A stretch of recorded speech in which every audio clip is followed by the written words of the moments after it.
The Iran nuclear deal is in real trouble.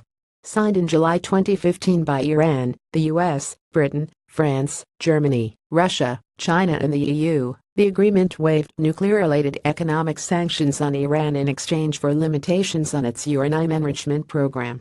International inspectors say Iran is keeping its end of the deal, but the Trump administration must certify the country's compliance every 3 months, and the president has hinted that he won't recertify the agreement by the next deadline of October 15. Trump wants a better deal.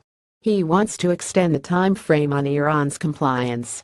He wants expanded access to military sites.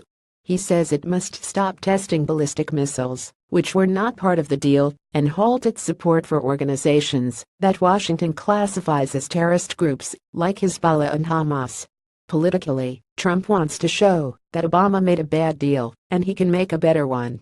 The president's key cabinet members don't agree. Defense Secretary James Mattis told the Senate Armed Services Committee on October 3 that he thinks the U.S. should stick with the deal.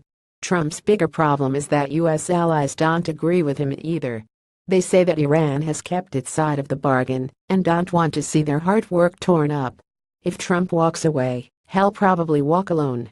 The Europeans could even decide to continue to honor the deal's terms, vindicating Iran and creating a rift between the U.S. and Europe even bigger than the one that followed George W. Bush's decision to invade Iraq in 2003.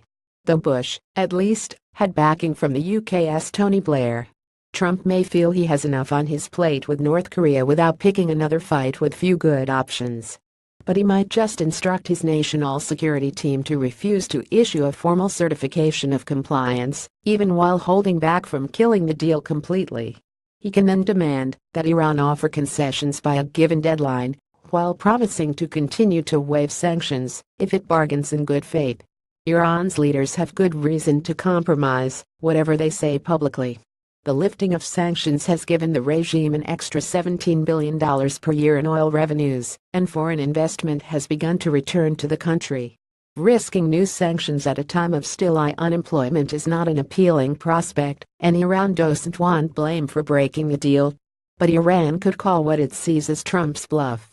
Its leaders can see the Europeans aren't happy with him, and that even some members of his own party would criticize him for putting a diplomatic milestone at risk.